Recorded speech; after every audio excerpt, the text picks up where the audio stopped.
Hey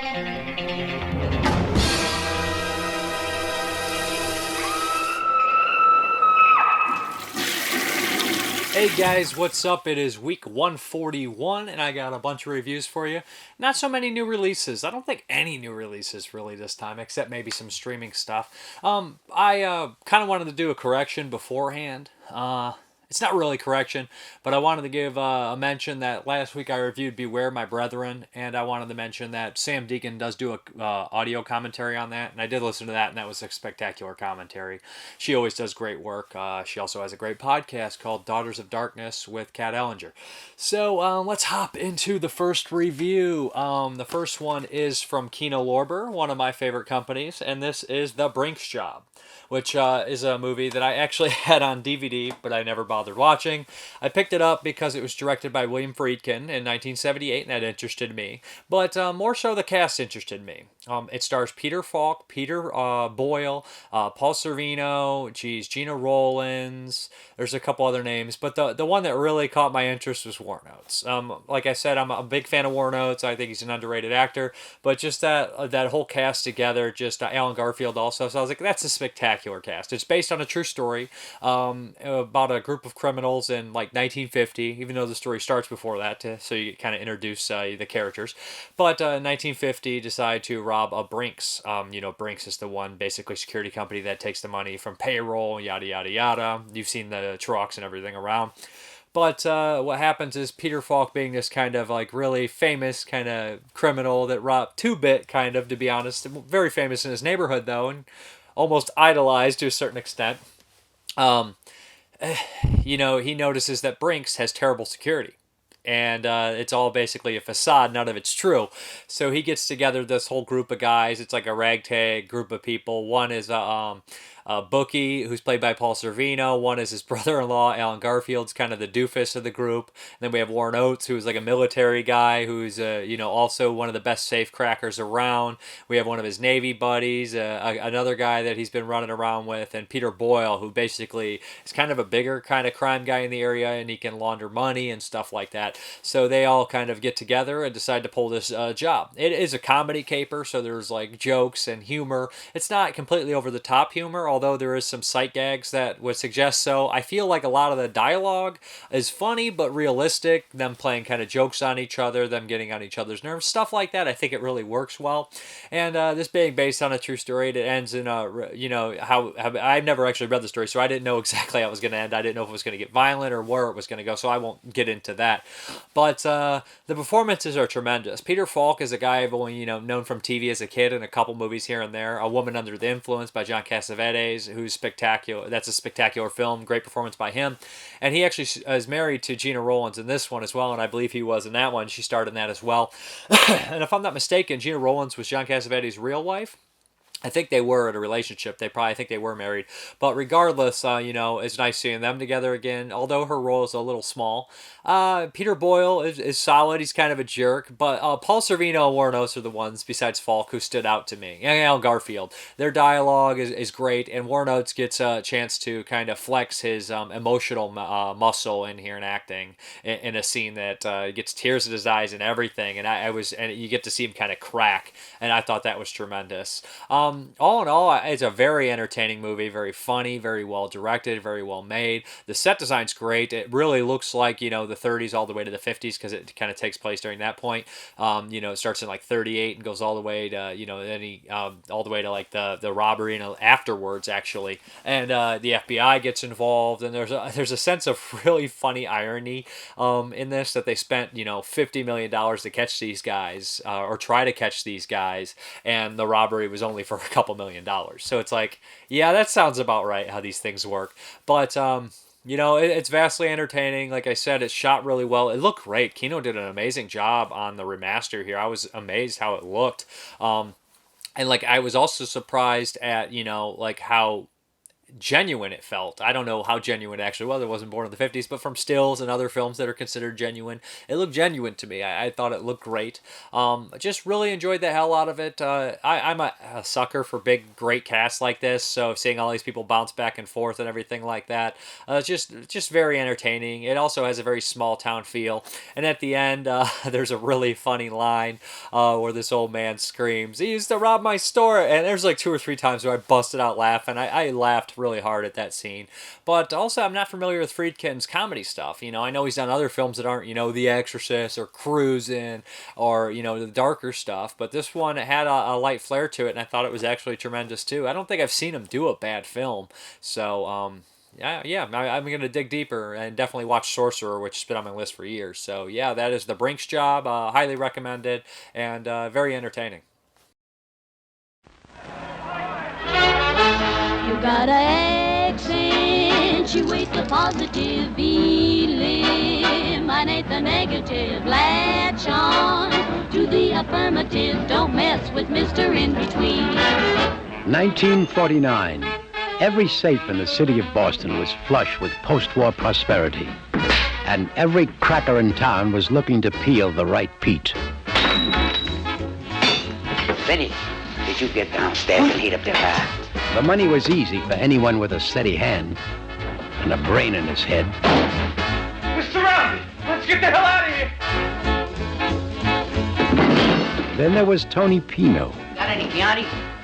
No, I don't keep that cheap stuff in the house. Why don't you get it? I'm better off without it. The building is asleep, and all that money is in there, and it's being held prisoner.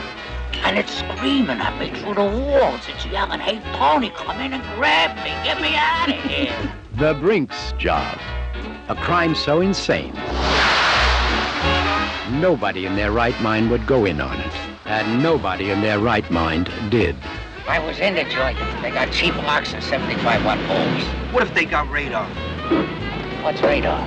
Peter Falk is Tony Pino, What about the letter? a small-time booster with plenty of talent and no luck. Alan Gorwitz is his brother-in-law, Vinny. Jerry Murphy is Sandy. Paul Savino is Jazz, the bookie. Warren Oates is Specky O'Keefe. Kevin O'Connor is Gus, the lookout. And Peter Boyle is Joe, the exchange man. Frankly, no one thinks you'll pull it off. Who's no one? Everyone.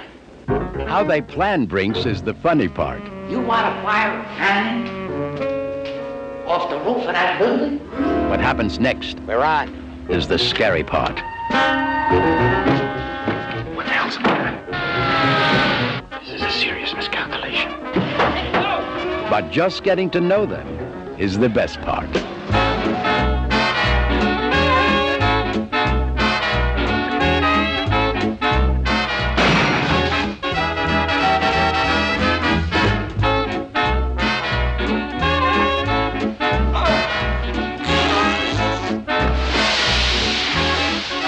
Error by error, blunder by blunder, they showed the world just how far a nobody could go. Isn't it a great country? Aren't you glad your father caught the boat? The Brink's Job, the American dream come true. Get these reporters away from that money.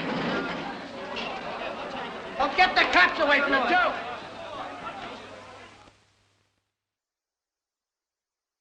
Okay, this next one here is one that I've had on my to-see list for years. I had a DVD, never watched it. It is The First Power from 1990. This is a Scorpion releasing disc. In collaboration with Kino again.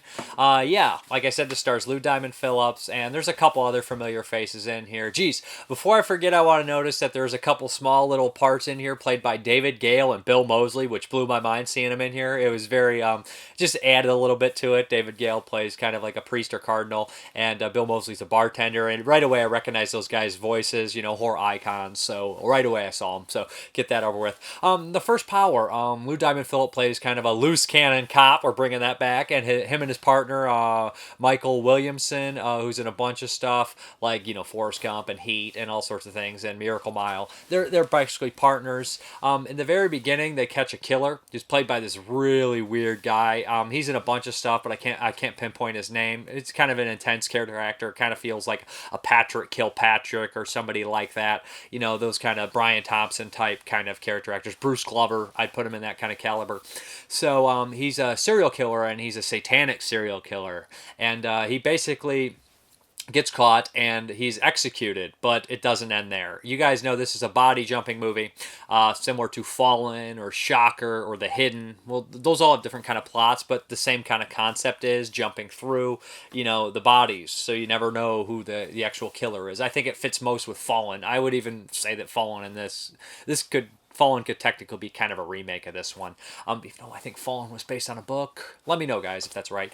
But so anyways, Lou Diamond Phillips, this guy gets put to death, and right away, the murders start happening again. They think maybe there's a copycat killer, but we soon realize through a psychic that contacts, Lou Diamond Phillips, is also the one who gave him the tip-off where he is, that this killer has some sort of weird satanic ritual where he can continue to live after he's dead and jump through all these bodies. So that's what's going on here. So it's Lou Diamond Phillips trying to find out who the killer is. There's some nice action in here. This movie's definitely a horror action film. There's some crazy car stunts. There's some crazy jumping off building stunts. Lou Diamond Phillips is all right, even though he's really kind of almost like, he's definitely breaking the law quite a bit. Loose cannon kind of police officer. And there is a couple scenes where I was like, wow, that they're going to kill that character like that. And it kind of almost made me chuckle. It's not gratuitously gory, but when there is violence, it's there. The lead is actually, who is it? Melanie Griffith's sister, which is kind of weird to me. She did look kind of like her, and she looked familiar, but I couldn't pinpoint where I had seen her from. The bad guy is creepy. He does a great job, and the fight scenes are solid. Like, the action's better than the horror in this movie, I would suggest. But it has a nice little finale, and it's all in all, it's pretty decent. It ties into, the religion kind of wanting to turn their back and not believe in satanic stuff at one point. And probably the turning point in the movie that kind of surprised me, which I thought was actually a nice little, detail, was they actually go back to the killer's home and meet his mom, and they start to dig in, and you kind of realize his psychology and where he came from originally, and I kind of enjoyed that. I'm always a sucker for psychology in horror films when it involves serial killers or mentally unstable people. Even if it is bullshit, I still somehow enjoy it, so it's just something I kind of like. All in all, I think this one's worth checking out, and I'm glad I finally saw it. Like I said, it was one of those ones that just passed me by, and I knew of it probably since close to after it came out, probably a couple years after it came out, maybe seeing the box. But I really knew about it after after like stuff like Fallen came out, and I went back and kind of like would compare the two. I'm like, oh, that makes sense, and stuff like that. So I think it's worth checking out. I enjoyed it. Action movie. Oh, on the disc, before I forget, there was a nice interview with Lou Diamond Phillips, who's very jovial about the whole event, talks about the stunts and how intense they got, and how he kind of got beat up a little bit, and how the other actor did as well. Seems like a genuinely nice guy. And there's also an interview with the crazy guy on here, and he also seems like a cool guy as well, talking about filming in a church, and the priest telling him, you guys aren't doing anything to condemn this church, are you? He's like, no, and he's this like scenes before, he's acting like Jesus on the cross as a priest as a serial killer inside this church. So nice little fun little stories about the movie. Nice release, looks good. I thought they cleaned it up pretty decently, and I was impressed how it looked. I don't think there's subtitles on this one, which disappointed me a little, but all in all, well worth checking out. Since the beginning of time, Satan has worked to create the perfect killer. One who kills many without reason. One who cannot be stopped. Today, that man exists. Be warned. We're just going to go through a very small door here. Lou Diamond Phillips is hunting a man who kills for the sake of killing. Tracy Griffith might be the only one who can help stop him. I know where he's going next. What? Oh. But this location fits the pentagram pattern on the map, and my informant says this is where he's going to strike next. This is the third time in less than 5 years that Logan has been responsible for the death or capture of a serial killer. See you around, buddy boy. I doubt it. Each death makes him stronger. How did you know where he was going next? I opened myself up to him. You might have executed his body, but his spirit has been released. He has the third power. He could be anywhere. How's the stomach, buddy boy? He has the second power. Hi, cutie. He could be anyone. Sister. Oh, I'm afraid she's not here. Now, he has the first power. See you around, buddy boy. Immortality. You don't have any idea of what you've been facing.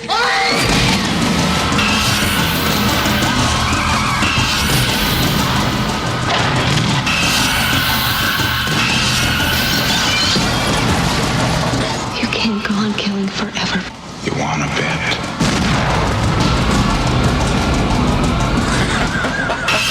The first power. Okay, the next one here. Like I said, I was just going smorgasbord. I was like, I'm going to watch what I want, just grab random movies I haven't seen in a while, random movies I wanted to see forever. So I grabbed the Shout Factory release, which probably out of print at this point, of The Beast Within by, the director of Howling 2 and 3 and a slew of other movies, written by Tom Holland. So this is a movie that I saw back on its MGM DVD initial release, and I always kind of liked it. I hadn't revisited it in years. Early 80s movie.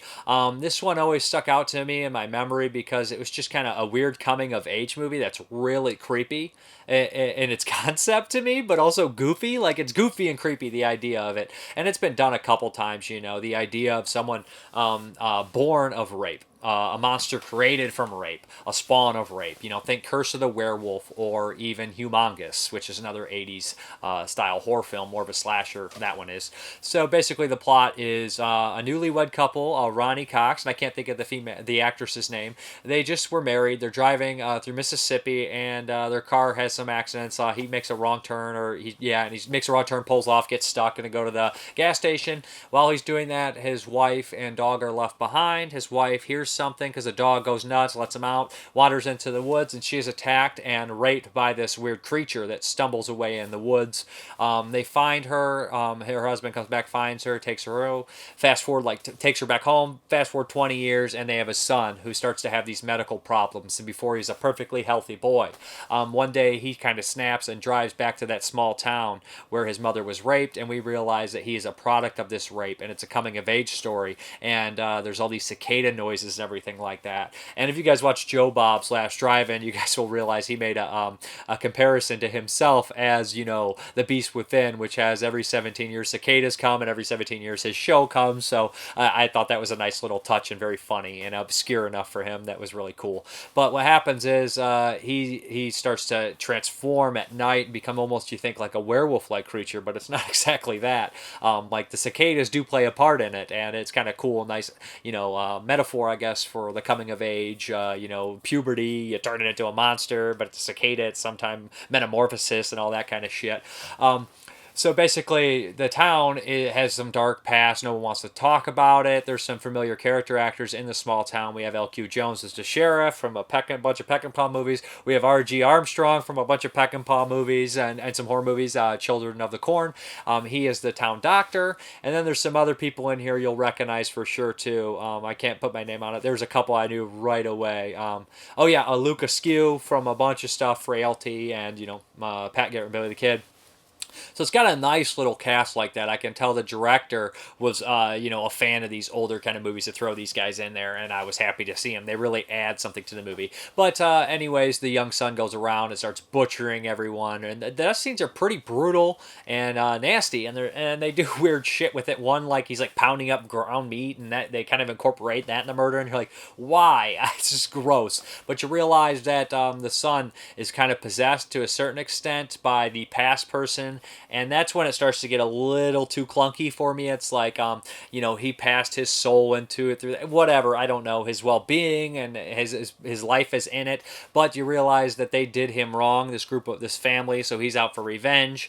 But at one point you start to realize, why the hell would he turn into a monster originally unless he was always a monster? Why did they have to torture him in the past? And if you've seen the movie, you'd understand. So it's just like, I don't necessarily want to get into that details without spoil it too much, but it kind of makes sense. It's kind of bullshit. The acting I think is solid. I actually enjoy like the character actors. Like I said, the gore is decent and nasty, and it's pretty violent film. And the rapes are really nasty, like surprisingly sleazy, like way sleazier and graphic than I expected. I don't think they expected anyone to see this movie this clean. So seeing that stuff in more detail, you know, it's there more than you would expect.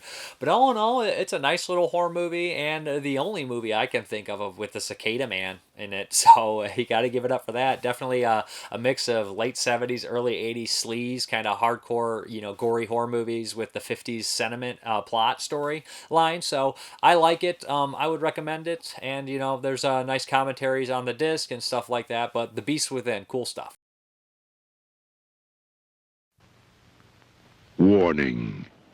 This preview cannot show all of the terrifying and grotesque transformation sequences from the last 30 minutes of The Beast Within. The filmmakers strongly suggest that those who may be shocked by this unique, horrifying movie use caution when seeing the film.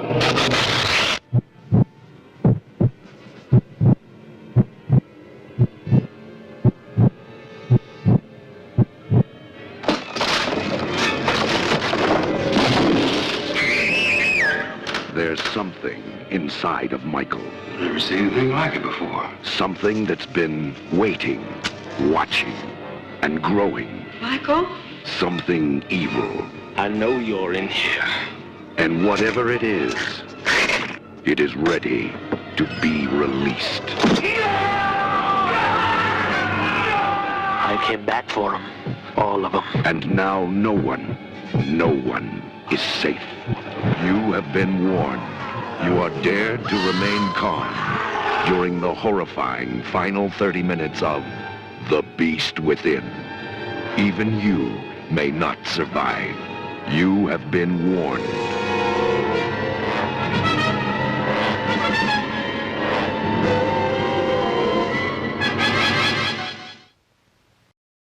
Okay, this next one here, I don't know what the hell I'm going to say about it, but this is Revenge of Billy the Kid.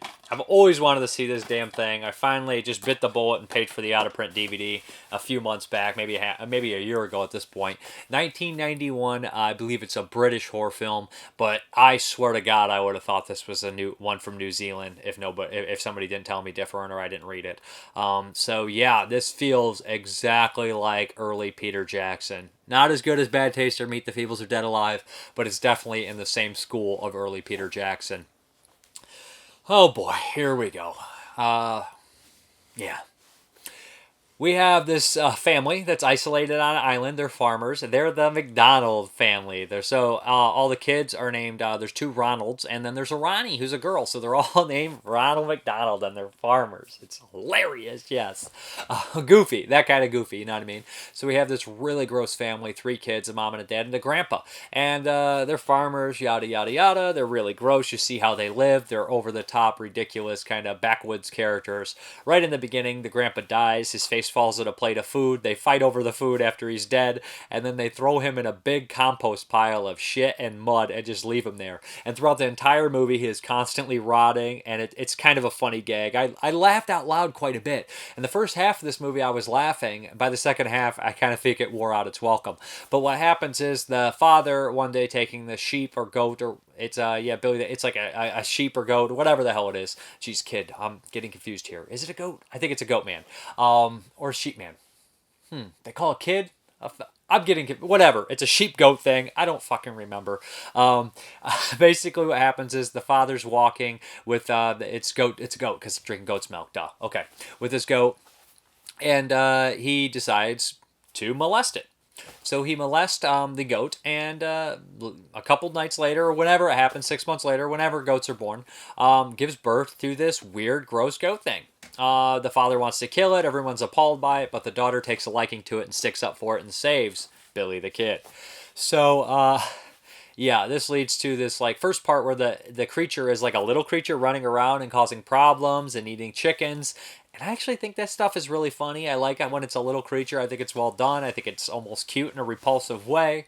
But it gets bigger and bigger. It starts to attack, and the family hates it. So there's some gory things encountering the monster and stuff like that, and it becomes a versus kind of monster movie. The girl also has a love story back on the mainland, and this also back in there you see like a poster of Evil Dead on the wall of her boyfriend, and you can see that's a huge inspiration for this movie. Definitely inspired by splatter films, which is, like I say, Peter Jackson or Sam Raimi stuff, So it's definitely inspired by that kind of element, but it's just a little too goofy at times. Although, like I said, the jokes are funny in the beginning. I actually enjoyed a lot of the stuff happening within the first 45 minutes, but after a while I just kind of wears out my welcome. There were some nice like shots of them like in the foreground. You'll see in the background like the outhouse getting taken out and somebody in there and stuff like that.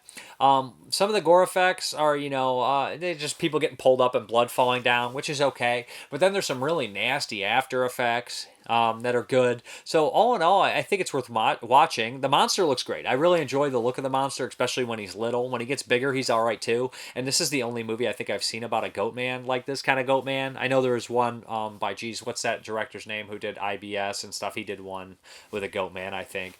But this one, yeah, it's fun. It's goofy. It's gory. It's really dumb. It looks really dirty and gross. Kind of make you queasy. If you really, really love early Peter Jackson stuff, then maybe give it a look. I do myself. I don't think it lives up to those movies, but I do think it's worth checking out. And again, I saw a crummy DVD. It didn't look particularly great. It was a dark movie. So maybe if this was cleaned up, maybe I could even get more sick from it. So I don't know. Revenge of Billy the Kid. Really weird. This is a story from far away in the depths of England where the MacDonald family live. Meet Giles and Greta MacDonald.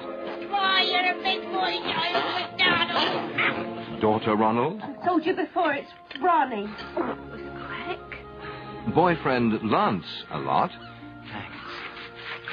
The brothers Ronald. And that was Grandpa MacDonald. Just peaceful country folks scraping a living as best they can. Folks are trying to sleep it in. Is that it? What that goat needs is a good seeing to. Where are you going to town for a stud? Fucking mainland.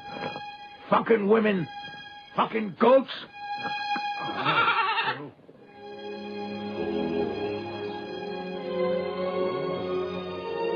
My, you're a pretty one.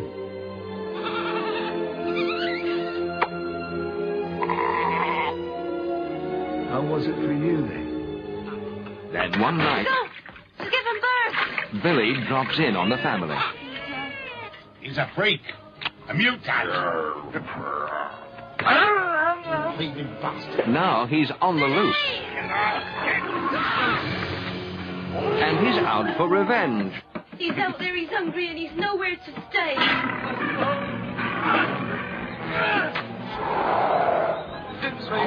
Whatever it is, it's killing our livestock. And now he's killing the MacDonald family.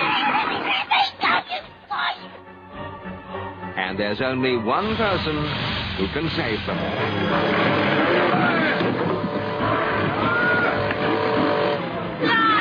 I come for trouble. Just my girl.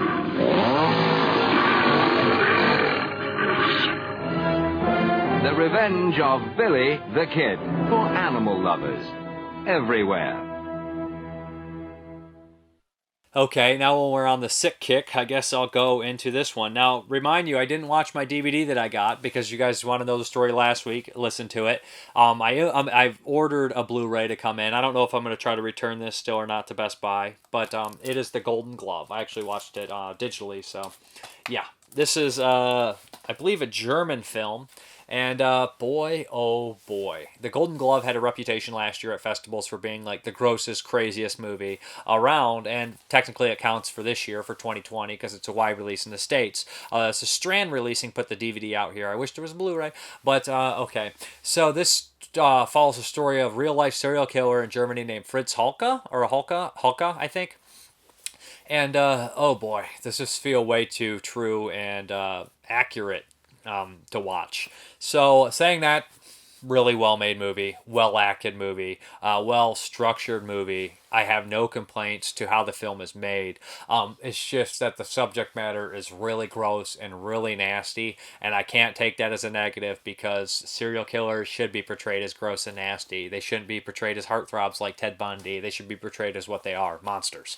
And the Golden Glove portrays it as the killer as a monster and disgusting and despicable, and it portrays the way he lives in such a gross way and the people that he's around in such a it's just a sad world that this character lives in, and he's surrounded by sad people. And this movie could definitely be shown to help people sober up. Show it in an AA meeting or something like that, and I think that you'd get a lot better success rate.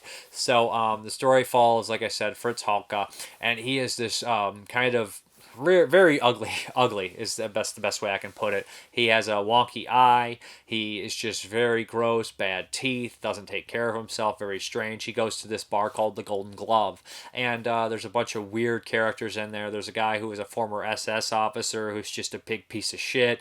There's this kind of drunk guy who always brags. There's all sorts of weird characters, and there's these women there, and you realize that are always there every night, and everybody's just drinking themselves to death. And so Fritz Halka, you tell right off the bat, you almost feel sorry for him because he's trying to pick up women, buy them drinks, and no one's accepting. And then, and eventually you feel a little sympathy for him until you see kind of what he does and what he is.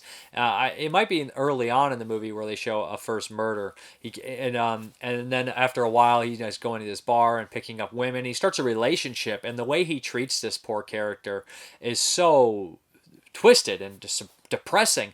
And the way they designed his house, because he lives in like an attic and there's people below him that he blames everything on, like the smell, which is actually decaying bodies in his crawl space. He blames the Greeks for it. So it's just the way his whole house is designed, and it's so gross, and everybody complains about the smell. I really could smell everything in this movie, the way it was. Everything felt gross and nasty. And there's a couple times when I was gagging, where I was like, "Oh man, jeez, I couldn't take it. I wanted to be out of this world, and I just couldn't imagine living like that. Couldn't imagine being drunk all the time and with a hangover and everything. But the way, and in a real sick way, this movie is darkly comedic.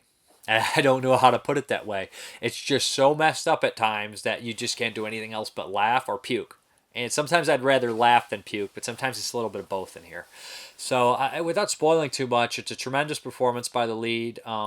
There's a couple moments where I just felt genuinely bad for people, and also just repulsed, like equally repulsed and bad. I feel bad and repulsed by them all at the same time. And the people he usually attacks or goes for are like middle-aged or older women, because they're the only ones that will go home with them because they're that desperate. But it has one of the most realistic death scenes I've seen in a movie. It's all in a wonder. There's lots of really good camera work that only doesn't break, and they do lots of crazy things in there. Well, this murder is like a 5-minute strangulation, and it has all the nasty little details that feel too real and make it really uncomfortable. So I would really recommend checking this one out if you're into serial killers, but you have a strong stomach, or you want to see the genuine thing, and you don't just want to see, Hollywood serial killers. And then I would recommend checking out the Golden Glove, because oh boy, man, this is really strong stuff. But like I said, I can't rate it negatively for doing its job, right? I mean, it's a good movie. That's all there is to it, right? Da willst du rein? Ja. In goldenen Handschuh? Ja. Da gehen auch normale Menschen rein. Soldaten Norbert, Tampon Günther, Cooler Rumwaldraut, Nasen Ernie, Dornkat Max. Wie kommt man denn zu so einem Namen? Weil du nur morgens, mittags, abends Dornkat trinkst. Und heißt Max? Nee, Peter. Frag die Dame, ob sie was trinken möchte. Nee, der ist mir zu hässlich. Und wer sind Sie? Herr Honka. Was stinkt denn da so?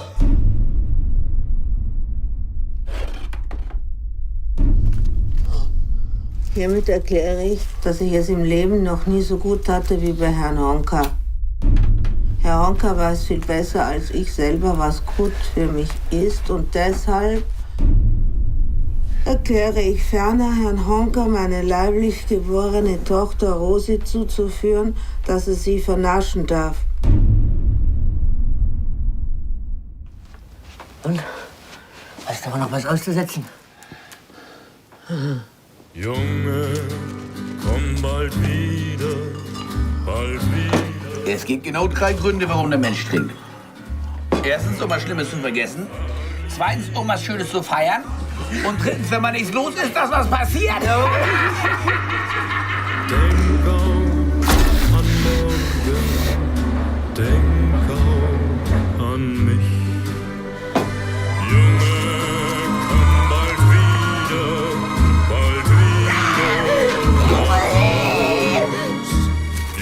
Einen wunderschönen guten Abend, die Damen.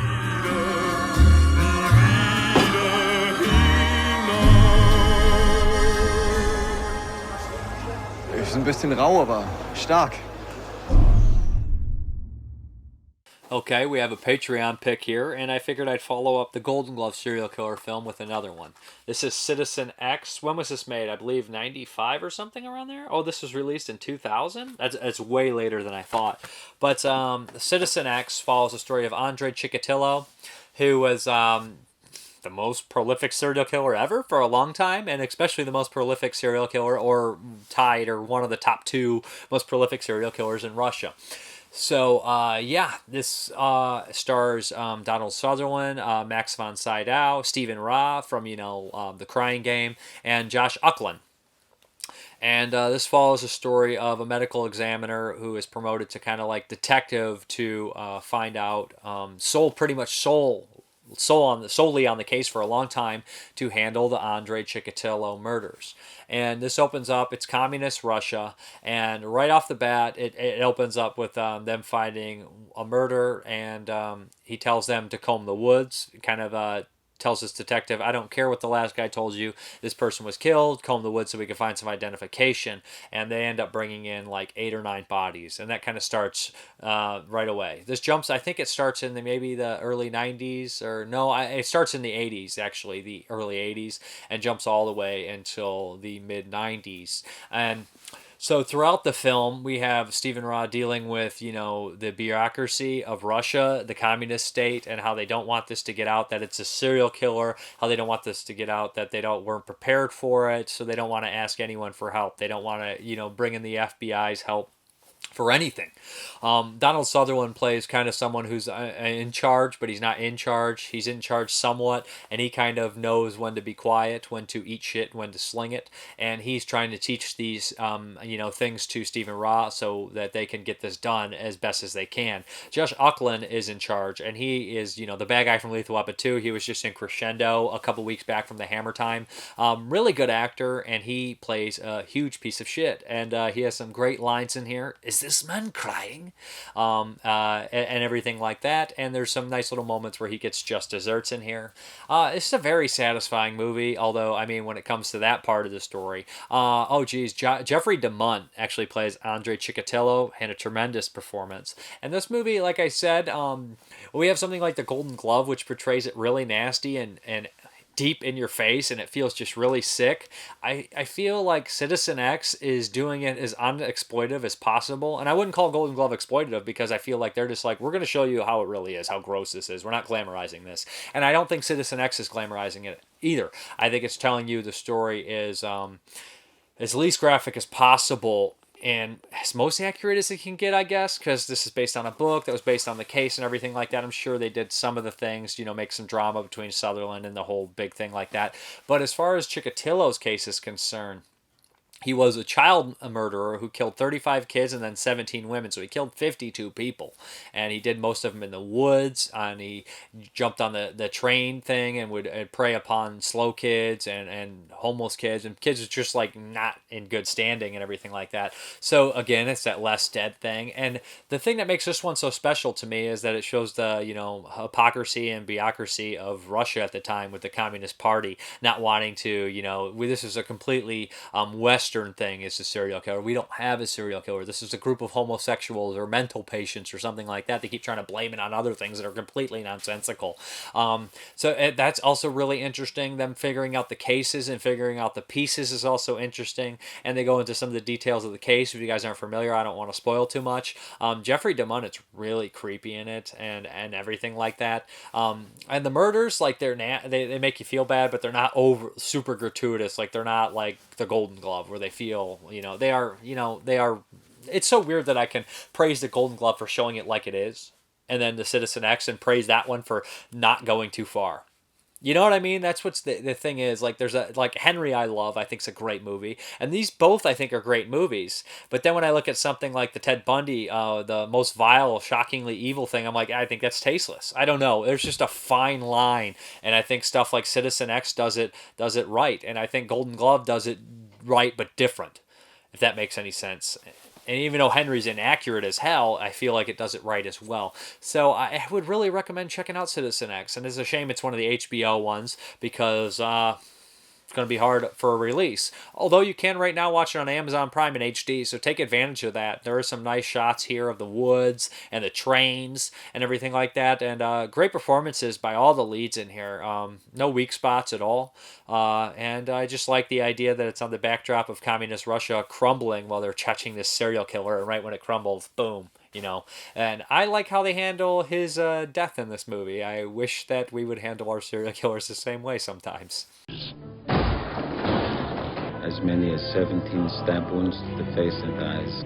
52 victims. 32 stab wounds with additional disfigurement. One killer. Of a nature that suggests not so much a sharp instrument as teeth. This is the story of the world's most deadly, most prolific, and most evasive serial killer in history. There's another body in the woods. This is the true life story of the hunt for Citizen X. Every piece of garbage within 200 yards of here checked out. For fingerprints and fibers and bodily fluids. Every can, every bottle, you understand me? If we're going to fail, it won't be because of something we left undone.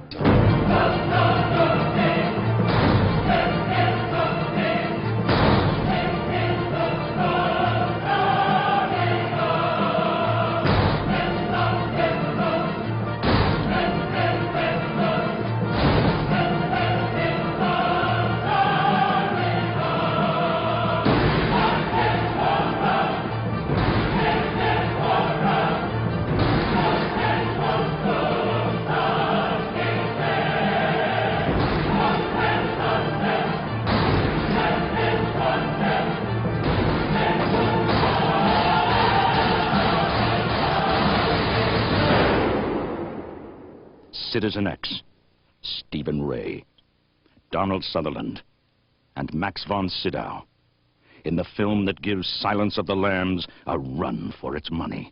Citizen X, available from HBO Home Video.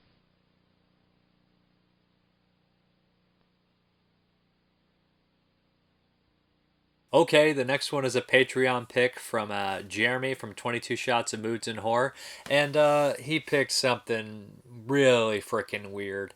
It is Mother Goose's Rock and Rhyme from 1990. And he basically sent me a YouTube link because I doubt this has ever been released anywhere else.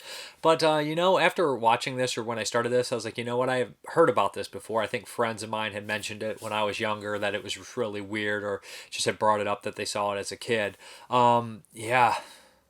This is freaking weird.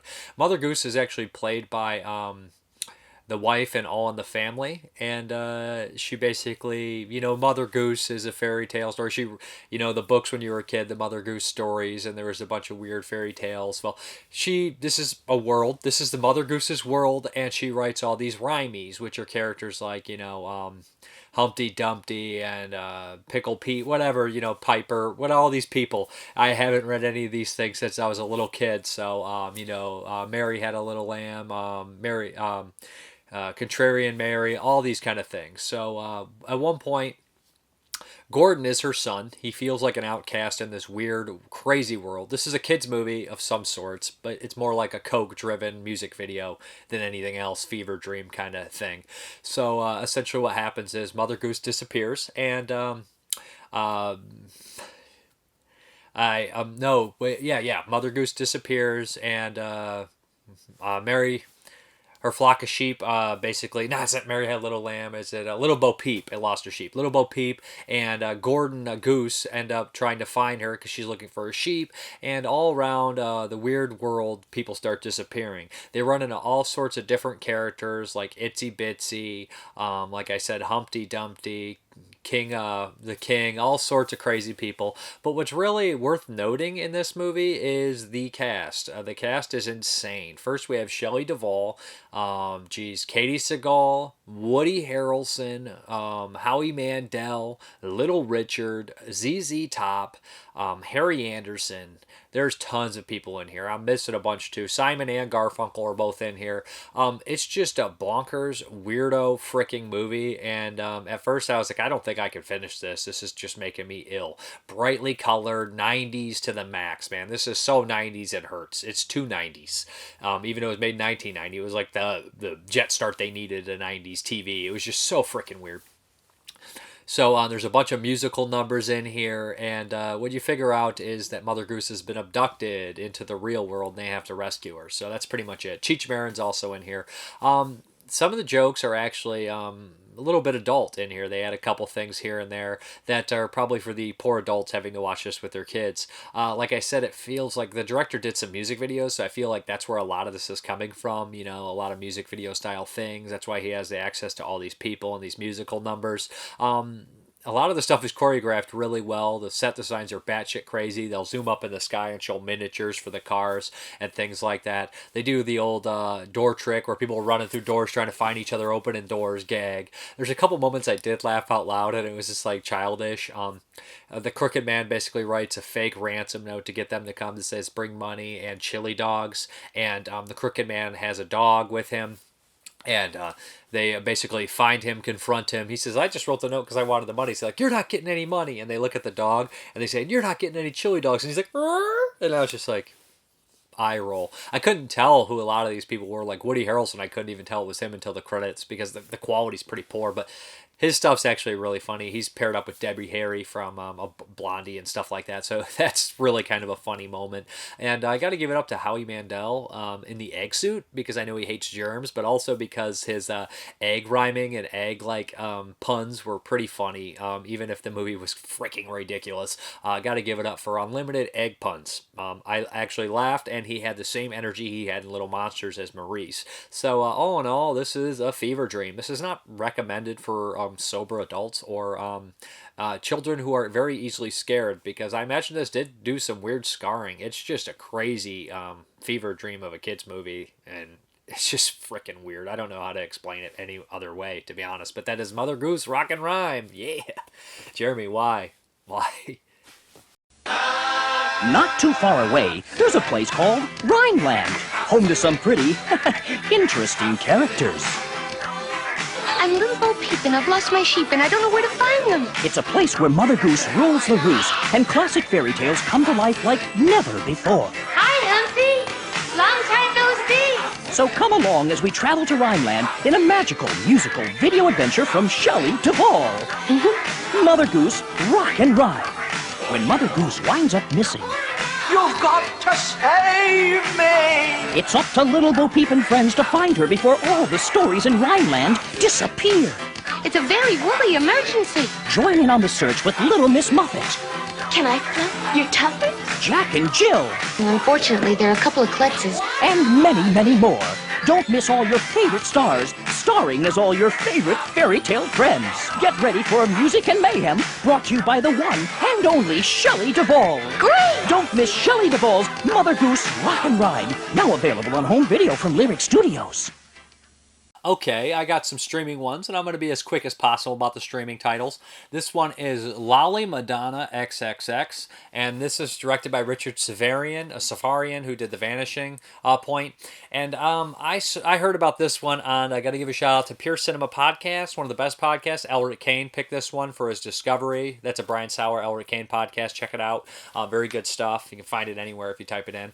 But Lolly-Madonna XXX, this is a super weird movie. The title would suggest so, right? So this is an early 70s film, and it has a great cast. It's a Hatfield McCoy's kind of story, but it's a little bit more, allegory to Vietnam and things. We have two families that are kind of in the middle of fighting over this meadow. One is led by, it's the Feathers and the Gashdots or something like that. I can't remember. But Rod Steiger is the patriarch of one family, and his kids are Jeff Bridges, Randy Quaid.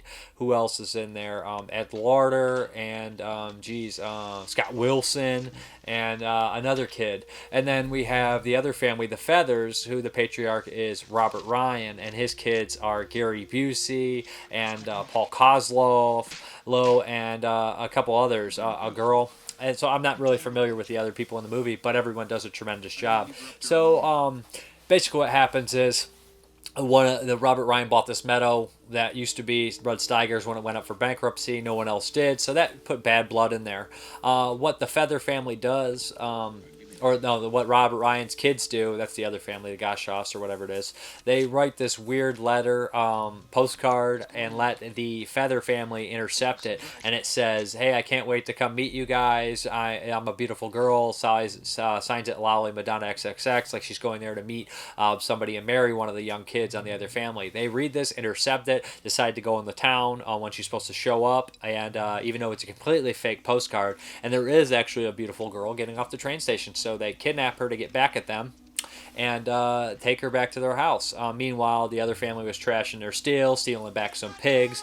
So right away, this kind of escalates things. And in a way, it's kind of told by her point, I guess, in her kind of direction. It's kind of strange that they added her character, because this story could be told without her, even though she kind of is somewhat of a catalyst for the whole thing. So, we have basically, I would say it's a Vietnam allegory, because we have Rod Steiger and Robert Ryan, who are these patriarchal types, that their kind of, bitterness towards each other, or their kind of stubbornness, is really what gets a lot of these people killed, and it's their kind of fault. They, they're kind of like two factions getting the youth of their nations killed, or whatever, yada yada. You can go deep into it. But, all the families have kind of a dark history and their dark past and everything, and they're really strange, especially the Feather family. Ed Larter is such a weird character. He has fantasies about things like that, where he fantasies about being a rock star or just doing all sorts of weird things. Really strange, kind of unique performance for Ed Larter, because I'm usually used to seeing him in stuff like Charles Bronson movies like Death Wish 3 and Breakheart Pass, and some other things like Longest Yard. So seeing him do this was kind of refreshing in a lot of ways. And seeing Scott Wilson, he's always solid. Like the Ninth Configuration, I thought he had a very deep role. In this one, he does too, even though their characters are really kind of gray and kind of do some nasty things that, again, push this further. But, of course, it's not going to end well, and things start to escalate, and the families kind of go to war. And there's some really gut-wrenching stuff in here, like setting a fire with the pigs in the middle, and these kind of wars, you know who suffers the most? The people who deserve it the least. And that does seem to happen. And this movie is pretty mean-spirited, and it opens up with pictures of the family, and it closes with pictures of the family, and it ends kind of abrupt, I think, that some will think, but I think it's appropriate where it ends, because it's not about seeing everyone die. It's just about the loss, and, at that point, what the hell does it matter if you live or die? It's just that everything's gone so far and so dark, and really recommend this one. Some slow motion, shooting and stuff like that, and some kills, or some people get killed that I did not really expect. Jeff Bridges is great in it. Rod Steiger is great in it, shutting down like that, and Robert Ryan is really great too. The casting's great, and Gary Busey plays against types. He plays kind of a sweet-natured, kid, and Randy Quaid plays a weirdo, kind of a slow, kind of weird guy. So, I mean, it's cast so well, and everybody does such a good job. Again, like I said, just kind of like, the Brink's job. I just like watching actors act, and when they're good, it's good enough for me.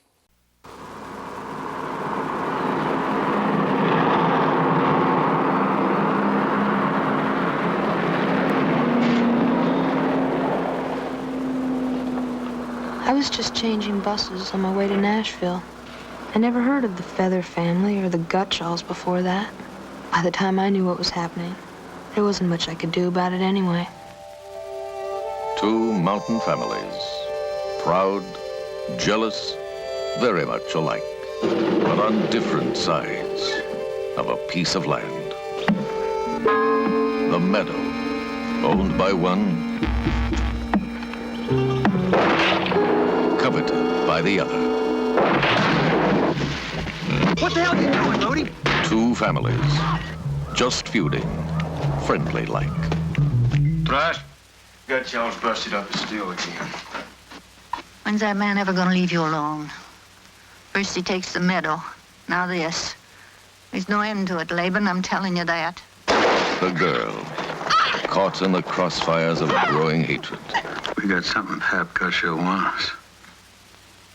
I'll get my land back. Wonder where they got the girl then. Well, who was she? Lolly-Madonna? There ain't no Lolly-Madonna. I made that up, dummy. Joke, played upon joke, building a slow but certain path Feather, to confrontation. I want to talk to you. Tell you want me to do? I'll tell you what I want. I want those boys whipped.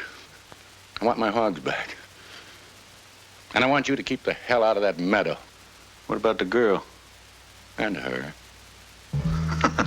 No. You give me the land back, you get the girl. Look, you son of a bitch. Threatening me. It's no threat. I'll do it.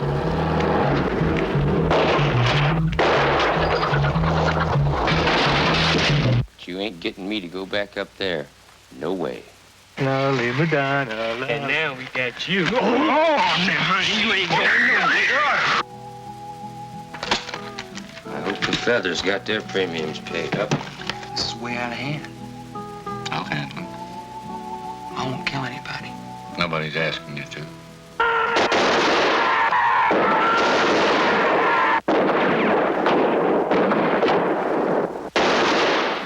We weren't always like this.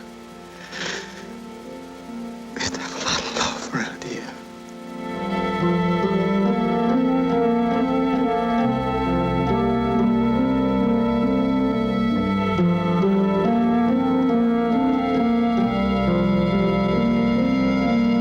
Hey, Gutcho! I got a present for you!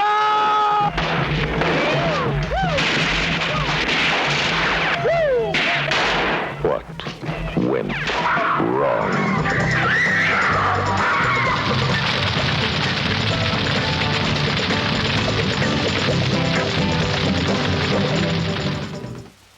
Okay, guys, we got a quickie here. It is from Shudder, and it is Smoke and Mirrors, the Tom Savini story. And I don't know how much in depth to go about, a documentary. All that I know is that I've been following Tom Savini's career as long as I knew how to, So I'm a big fan. This starts off and goes through his early life, which I'm sure you guys all know a little bit about. But the one part of the documentary that I didn't know anything about was his family. And they go through, he talks about his family, he talks about his kids, his brothers and his sister and his parents, and then he talks about his kids and his grandkids and his divorces and stuff like that. So I didn't know all about this kind of stuff, and that kind of puts context into his career and his life. And he also talks about why he stopped doing special effects. So these are little nice touches. They have interviews with a lot of people that knew Tom Savini, including Sid Haig, George Romero, who have since passed, other people, Alice Cooper. So it's got a lot of people that you'll recognize, a lot of people that you'll respect talking about Tom Savini. And Savini is great. He was innovative, he was inventive,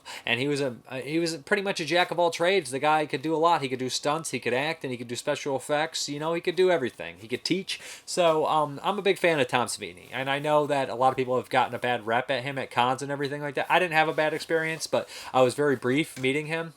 So I definitely want to meet him again at a con after watching this, because I feel like he's a little bit nicer than some of the fans would give credit for.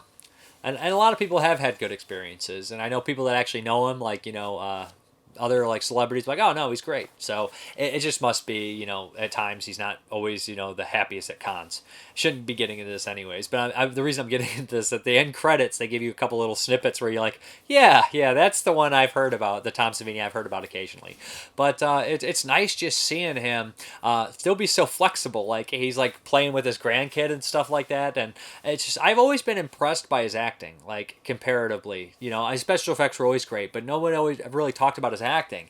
And it's stuff like Knight Riders. I was like, oh, he's so good in this, and Dawn of the Dead and everything. Really, I always thought he was a pretty top-notch performer in general. And they talk, like I said, they go early in his career and do stuff like his plays, because you might think I've heard everything there is to hear about Tom Savini, but I think if you watch this, you might learn a thing or two. People were complaining about the sound and some of the technical stuff on here, and it's not like an $1 billion documentary or anything like that, but you also got to remember that a lot of these interviews were grabbed probably on the spot. Like, here's George Romero in Canada, I got 10 minutes to ask George about Tom Savini, I got to get in there. So I can appreciate some of that, okay? It's either not have it at all or have it all be clean and have a bunch of, fans talking about it that no one gives a fuck about what they have to say. Because I know, not to be a rude, but it happens. So, yeah, basically I would check this one out. It's on Shudder. I enjoyed it. What can I say? I'm a fan of Tom Savini. I'm a fan of horror movies. So, yeah, good stuff. My first guest tonight was here once before with some of the most awful-looking horror film special effects we've ever seen. He is one of the most sought-after creators of such effects in the entire movie industry. His credits include Dawn of the Dead, Creepshow, The Burning, and a whole slew of Friday the 13th movies. Please say hello again to Mr. Tom Savini. Tom, nice to see you again. I mean, he could pull things out of his butt, at the last minute. His makeup effects and everything were just, there was a realism to it. You can't say horror movies without thinking about Savini. The director introduced me to him. We're very lucky to have this guy. It's a really big deal that we've got this guy because he's kind of like a legend. He just found a good way to bring gore and cool effects to movies that I grew up on. It's awesome.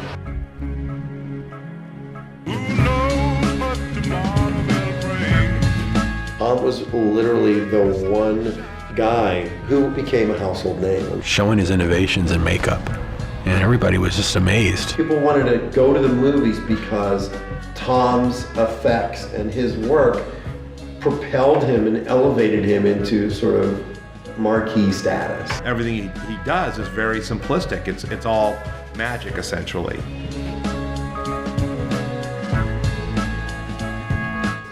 We were poor as shit. We didn't have anything. My first job, they paid me in chocolate milkshakes and silver dollars to be Dracula in this traveling show.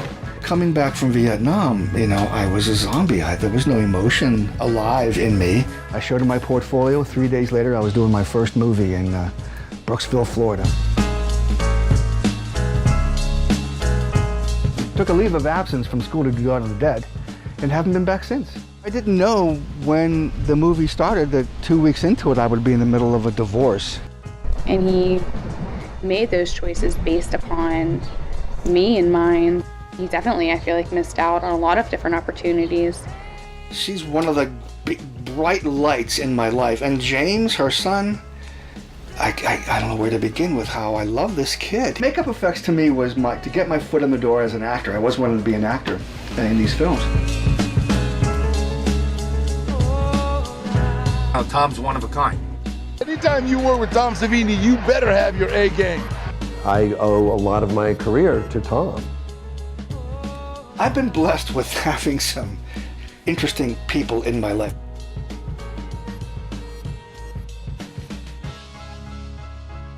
I have no complaints. I'm really enjoying life.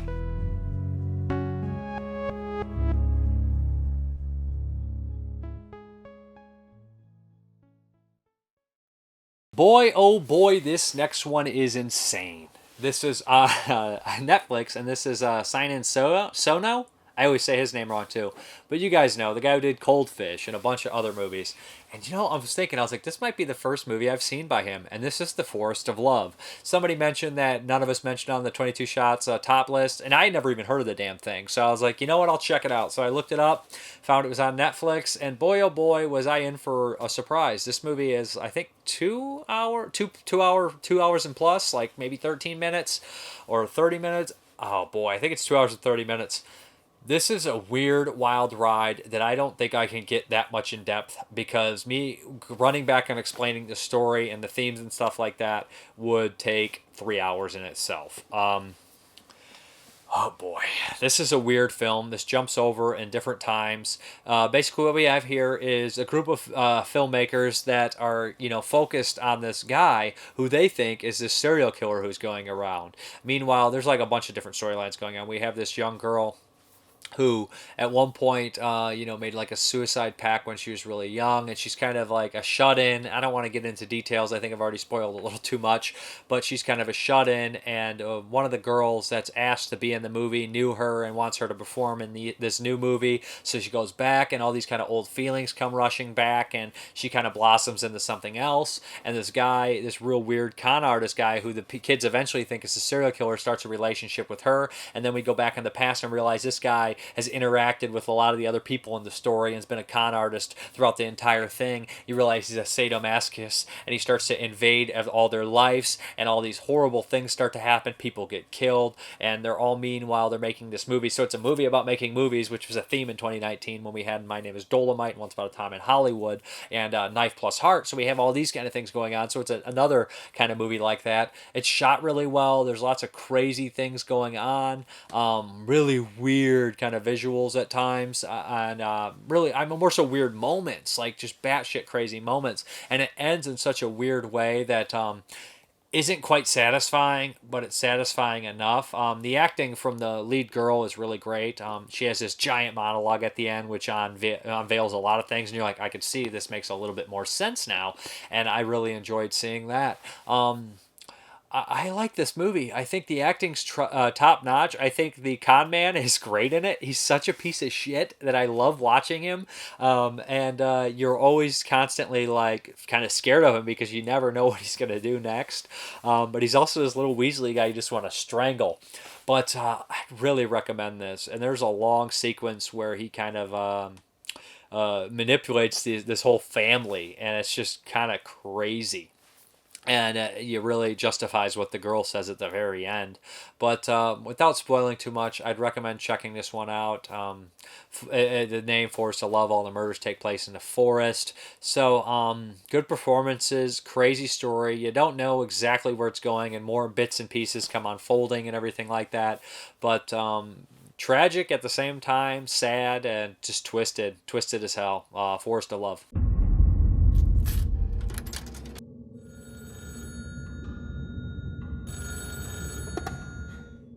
ああ、みつこさん。村田城です。結婚してほしい。この男知ってる。この男やばい。やばい。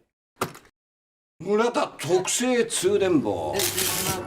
人生ってジョークだよ。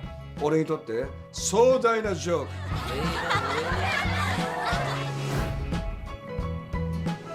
村田城に会いに来てくれてありがとう。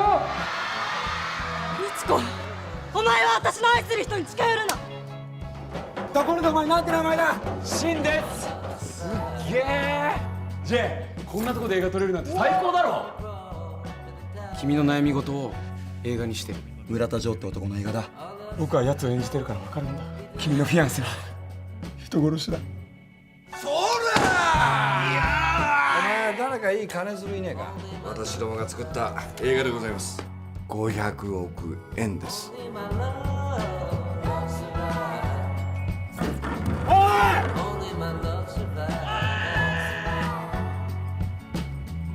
こんないい天気の日に死ねるっていいな。みつこ、こっちにおいで。Okay, this next one is also on Netflix, and this is a new movie from 2020, yeah, and this is Ghost Stories, not to be confused with one of the other Ghost Stories that came out the while back, or the Ghost Story, whatever it was called. This is Ghost Stories. This is an anthology film directed by four, I believe this is Indian filmmakers, and we have 4 different stories in here. The funny thing is, this is one of the first ones I watched for this week, so if I forget what some of the stories are, forgive me, but I will remember them. Okay, the first story here is basically very typical. In some ways, it's typical. We have this girl to go take care of this older woman, and her family never took care of her. All these feel like they have some sort of slight political angle to them. So the first story here is kind of story. It's a ghost story. They all don't feel like ghost stories, but I guess they all kind of line into ghost stories in some kind of way, whatnot. But okay, this girl goes to take care of this old lady. Creepy things start to happen. She's in a relationship with a man who's married, and I don't. This one's the one that had the least impact on me. The twist is good, but very typical. This is the most typical ghost story in here. One that you kind of would suggest, yes, I kind of understand that. But in a couple ways, there's some really creepy moments. There's some nice oneers, a one shot at the end that's really creepy, and the way they do that is nice. All in all, decent short. Kind of a standard movie on that deal.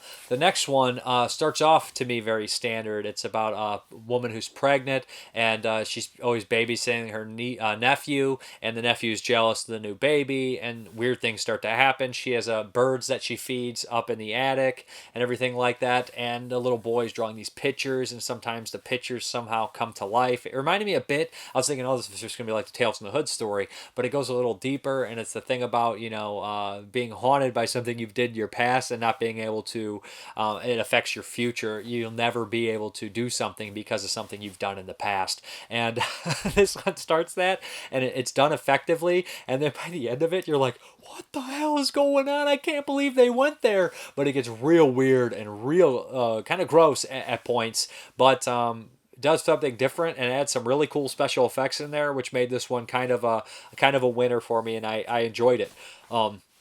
The third story is my favorite. I don't care if it has a weird thing at the very end. But this one I really loved. It was very scary and very creepy, and reminded me of like a zombie story meets Island of Dr. Moreau meets like a demonic presence. We have this guy. He's supposed to go to this. I can't remember. He's supposed to go to this small town, or this is a spot he's supposed to stop in to go through. His bus drops him off here because he's supposed to take care of some work. He's by himself. He's walking up to the place, and he's going in, and he realizes no one's around. The town is small. It's deserted. Looks like no one's been here for a while. He eventually it's at night. Eventually finds some kids that tell him, come, or you're in deep trouble. You can't let them hear us, or they're going to kill us. So they go into this small little area where there's these two kids, a boy and a girl, and they start to tell him what happened. And he's thinking this is bullshit, but he kind of is playing along because he's terrified at the same time. And they start to tell him that that something happened in the city where the people from big city came in and started eating the people from small city, and the people from big city turned into monsters. But the people from big city, the small city that partook in the cannibalism, also became monsters to save themselves. So he's like, this is nonsense. What are you talking about? And we realized the girl's father was the first one from big city that started eating, and after that, this guy decides this is bullshit. After spending a night in and just not taking it, he runs out, and come to find out, the kids weren't lying. And there is this weird thing going on where everybody is blind. They've gone blind from eating the flesh. But they're slowly turning into beasts, like demons. But their vision gets worse and worse as it goes on. So, without spoiling too much, this one had great effects. The monsters looked really good. There's intense moments where they have to stand still. Kind of like reminds me of Jurassic Park a little bit. Or Tremors, where they can't move. But the intensity's there because the creatures can get in your face and they start to smell. And it actually is genuinely creepy and really intense. And also, there's a couple parts that are funny, which I don't want to spoil too much, but also violent. And there is a twist at the end which suggests, some sort of political message about, maybe the rich eating the poor kind of storyline. Like I said, these all seem to have some sort of, bend to them. Not necessarily a political motive, I wouldn't say, but maybe just kind of like a morality story, or maybe some political stuff, but, just the ideas, kind of that stuff. And this one I thought was really well done, really well shot. And even the twist, some people will hate it, some people say it ruined it.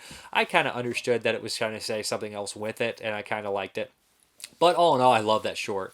And the final short is about a woman who meets kind of like it's a marriage that they're supposed to, what do they call those when the marriages are, predestined marriages or whatever. I can't think of the proper term for it. But she meets somebody, and she actually likes the guy. They hit it off, and they get married, but there's some weird, strange thing with the family. They live in this giant house. They're loaded. But he says, I have to say goodnight to my grandma. I have to get my grandma's blessing. And he's like, what? Your grandma's been dead? But is she dead? Something something really weird's going on where her presence is still in the house, it seems.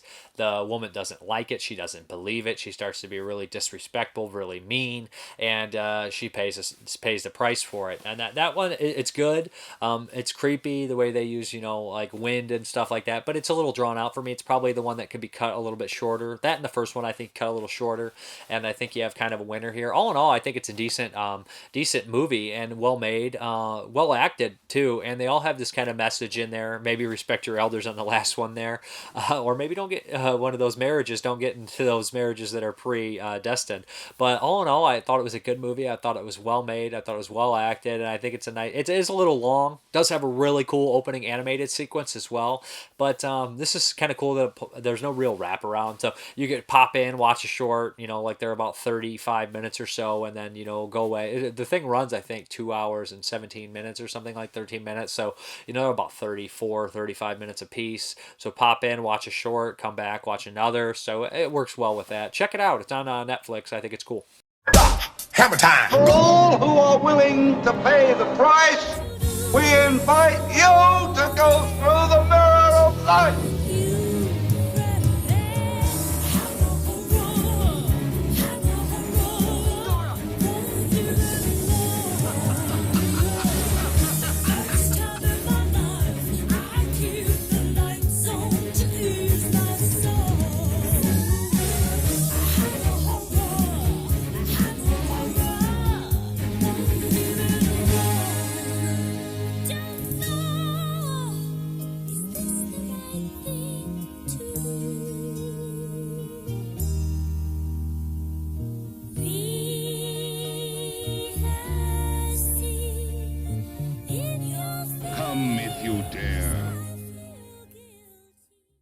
Hey guys, what's up? It is week 37 of Hammer Time. There we go. This week we're reviewing the 1972 classic Vampire Circus. This is the Hammer movie I was most familiar with. I had seen this one, I don't know, this is probably like the 5th or 6th time I've seen it. I've always had a fascination with the Circus when it comes to horror movies. I've always had a fascination with this movie, to be honest. Ever since I saw the poster, it was in. It always kind of stuck out to me. I always remembered it, but I actually didn't see the movie until a couple years before Synapse released a Blu-ray. I actually got this nice little. It was a Carlton import set, which is kind of rare, I think. I got that set and I watched the movie, and then Synapse released a couple years later, so I was really hyped about that. But this is one of the ones that just stuck out to me when I went originally in my Hammer craze. I bought all the Hammer movies, like, I don't know, when did I start doing that? Like 8 years ago when I bought a bunch of them and just sat on them to watch eventually. So yeah, anyways, I'm going on and down memory lane. I should be talking about the movie. But Vampire Circus, made in 1972 by a director named Robert Young, who did a lot of TV and documentaries. So he really wasn't kind of a, one of their directors or one of their guys. This one doesn't star very many of their guys. It does have Thorley Walters in it and a couple familiar faces. But really, it doesn't have that big Hammer alumni like a lot of the other titles. No, I'd say that Thorley's probably the only character of it. Thorley Walters, the big one, very recognizable. Right. And David Prose, who played Frankenstein in Horror Frankenstein. Yeah, and it has somebody else too. Yeah, it has. The villain is one of the villains is from Taste the Blood of Dracula as the hero. So essentially, what happens here is, and right in the beginning, this movie opens up in an amazing fashion. I always thought it was terrifying, where the school teacher is kind of looking in the woods, reading a book, and he sees this young girl. He seems to know her. Maybe they're watching her or something, I don't know, but she's kind of frolicking in the woods. A woman approaches her, and he seems to know who the woman is. They're at a distance, and the woman lures the little girl away. He tries to get up to chase after him because he knows something's wrong. He realizes that this woman has led her to this castle, and the doors have been locked. And we find out that in this this village, the kids have been being taken away and disappearing into this castle, and they've been led by the schoolmaster's wife, right, who has been kind of under the control of the Duke, or they call him a Count. In this, I think he's a Duke or something. He's somebody of importance. They say Count in this. Yeah, he's a Count, which he's a vampire, and basically is, manipulating the women to love him and using them as, pawns. Right. So the town, the villagers, they get upset. Led by the schoolmaster, they decide to go in and stop the Count. They put him down, and basically alienate the schoolmaster's wife and burn the castle down with her in it. The Count puts a curse on them, and then we fast forward about 15 years later. Right. And after that's when the story really picks up. It appears the town is put under a curse, superstition has faded away, and they've been isolated because a plague has broken out and everyone is sick. But the only people that broke through the barrier were a circus. A vampire circus. I'll leave it at that. So I love this movie. I think it's great. I think it's creepy. I think it's perverse for a Hammer movie. I think it pushed the boundaries. This one is so sleazy in comparison to the other ones. I don't know how it is a Hammer movie. I mean, Vampire Lovers pushed it too. Like, it almost was like a sudden. There's a couple, and then Vampire Lovers and Vampire Circus were like, nah, we're just going to go for it because we can't compete with this grindhouse shit coming out. I think that's literally what happened, because it was just like a switch. It wasn't like a warm up or anything. I mean, there was a couple warm-ups, but I expected it was gradual when I started this. And then it was, boom, Vampire Lovers, and I was like, what? And then Vampire Circus, and I was like, I'm very familiar with this movie. I thought there'd be more of a, thing going on, but no, like I said, the Count put a curse on them to kill their children. And he needs to, the vampires are all related in the circus. They all kind of have different powers. And they're kind of all like somewhat of a freaky kind of something wicked this way comes, like group of villains. Yeah. And they all have to, kill the children to bring the Count back, it seems to be. I would say I do like the fact that the vampires do have different powers. There's I like that. The twins, there's the one that turns into a panther. The strongman and the dwarf or the midget, they're not really. I think strongman might have some powers. See, I feel like they're just human, like kind of familiars. Yeah, I was wondering if they were familiars. Obviously the ringleader, the gypsy. They call her a gypsy. Yeah, but we don't spoil that. But she has another identity as well. I don't want to spoil that, but she has some powers. Yeah, they definitely all seem to have some sort of powers. But there's lots of cool, like, tricks, and they capture the town because the town has been so isolated. They're, like, they're bored, and they need some enlightenment. They need happiness. So they, like, kind of embrace the circus, but they're also leery of the circus because they're a very superstitious group of people because obviously what happened with the Count. So there's a lot of that going on. Well, it's the kids that like the circus. Yeah, and their parents are like, iffy. Well, it has that great House of Mirrors stuff. And I love when movies play with mirrors. It's like one of my favorite things. Like Poltergeist 3 is my favorite because of all the mirror trickery and shit. And that movie, The Evil Within, terrified because of the mirrors. But the reflections, screwing with the reflections in the House of Mirrors is just perfect. And I also have a thing for twins. So when they have the villain twins that are like connected more than, they're great. I love the twins. They're just a very weird and androgynous and like always together and connected by their heart, really. And I don't want to spoil too much, but there's a murder scene that the twins do, which is probably one of my favorite horror murders in any movie. It's really atmospheric and creepy and just absolutely terrifying, and like the set comes to life and everything. Like I said, this is probably my favorite Hammer movie. I can't really hide it. And I think this one inspired stuff like Fright Night more than so many of the other vampire films before. I think Hammer directly inspired Fright Night. I know Universal, but I feel like it's more Hammer. And this one in particular with the ragtag group of vampires, more so maybe Fright Night 2 even, because we have all those different characters. But I feel like they kind of took that here. Like they're a vampire, but they all kind of do different things and everything like that. Who's the doctor's son? Oh, he's from Deep End. He was in the movie Deep End, that really kind of weird, kind of coming-of-age British thriller. It's kind of nasty, too. And he was in that. You hate how he looks? Because his nose? He just looks creepy. He looks like I wouldn't trust him. Underformed. Yeah, I didn't like him in Deep End. And you're not supposed to like him in Deep End. Yeah, and then I'm watching this one, I'm like, I don't trust that kid. Deep End is like, I was nice to you, have sex with me. Right, That's basically Deep End. And then if you don't, this is going to end badly. Yeah, man, like I said, I love the scenery in this too. I love that they're surrounded by a plague and everything like that. And the idea of I'm going to kill your children for revenge is Nightmare on Elm Street before Nightmare on Elm Street. And that's, I know it's been done before, but that's just a terrifying premise in itself, that they're going to kill your children instead of kill you, because after a certain point, you really don't give a shit what happens to you. You just worry that you're going to get people you care about in trouble, I think, at certain points. So I don't know. The villains are great, and Thorley Walters has a great scene in here when he goes in the House of Mirrors. Yeah, and it's violent the way they kill a lot of these people. There's a high body count in this too. I do like the midget clown. I think that he has a lot of character. He has some funny scenes. And he does the great introduction, which is the Hammer House of Horrors. For those who are who can walk in the House of Mirrors. I love that.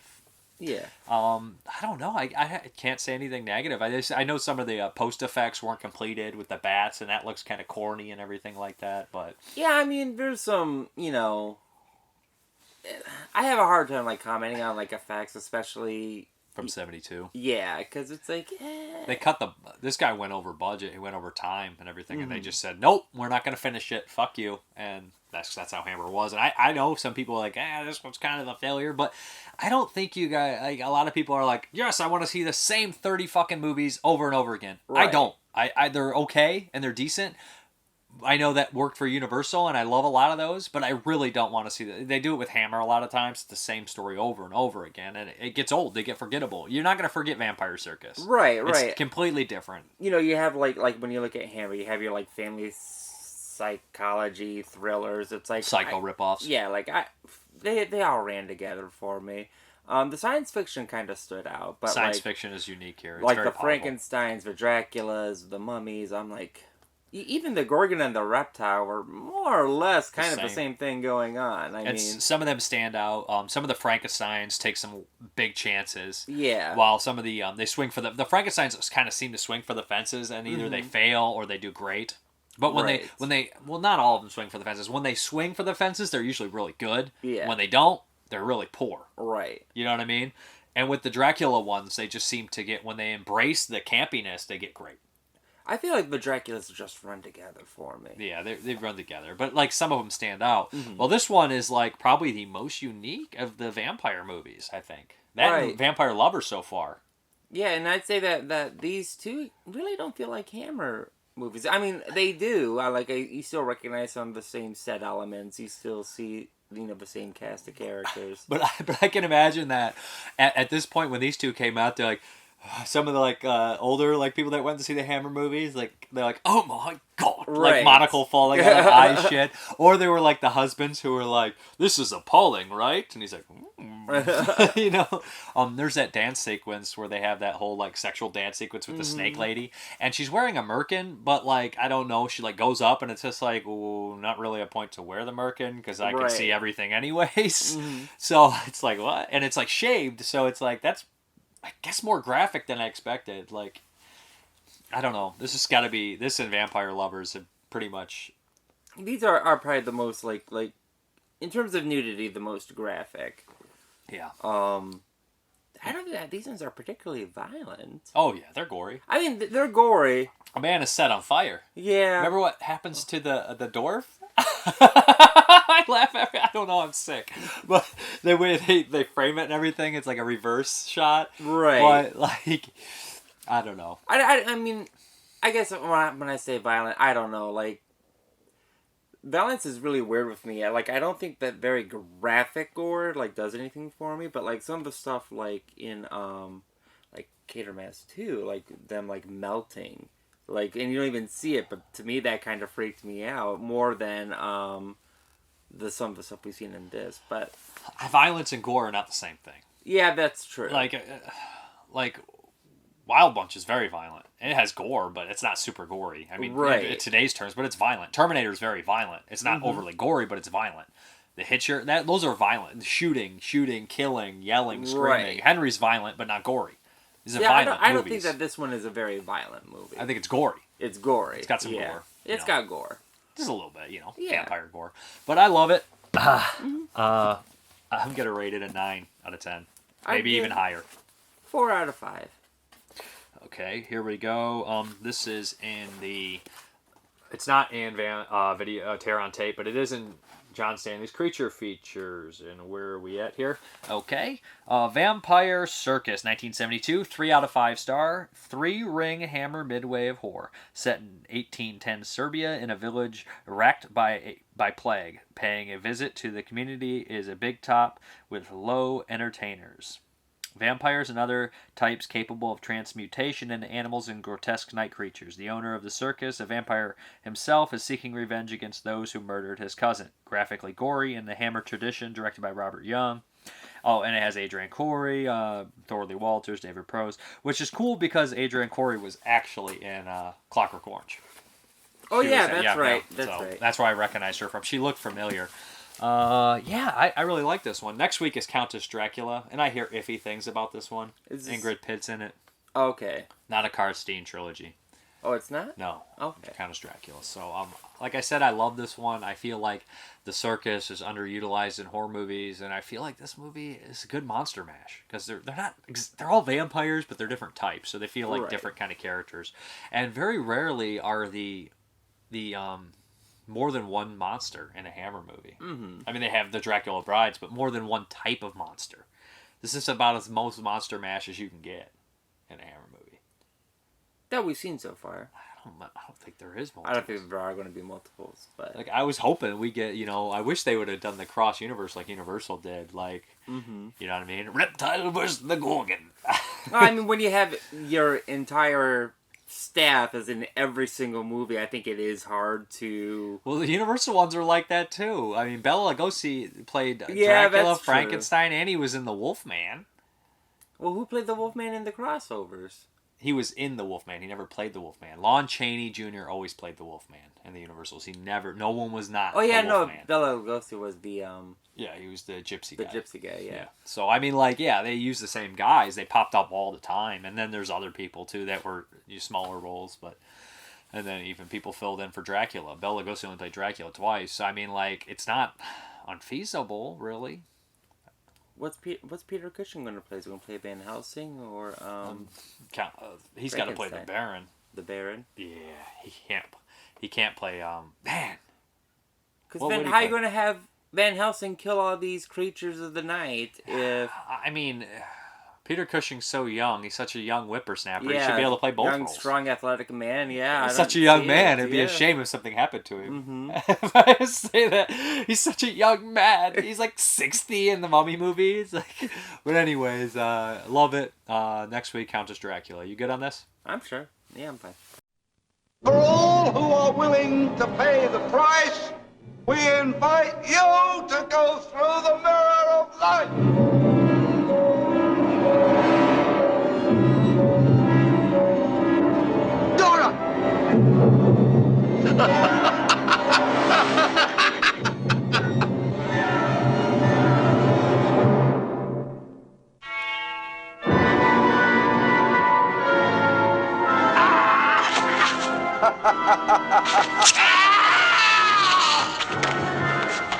Years ago, we thought we'd killed a demon, but he's been waiting to kill us. 15 years, cousin Mitterhaus.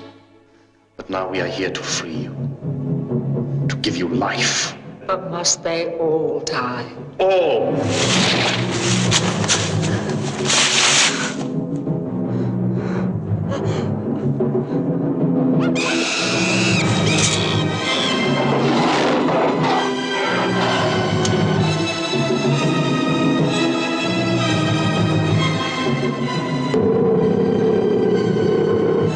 I mocked their talk of vampires. I was wrong. I've seen proof, terrifying proof. People have been killed in villages, killed by vampires. None of you will live. Your children will die to give me back my life.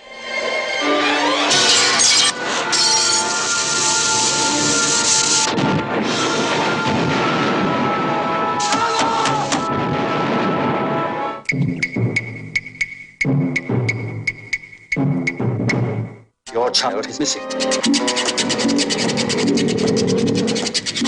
Your child is missing.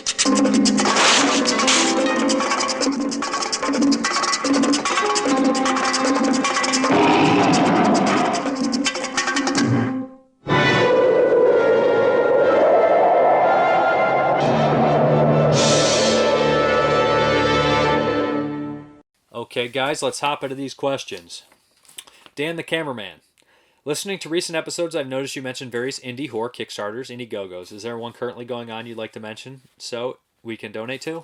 Right now, I'm not sure if there is, but there'll be a couple coming up. One from Dustin Mills that I will be sure to point you out.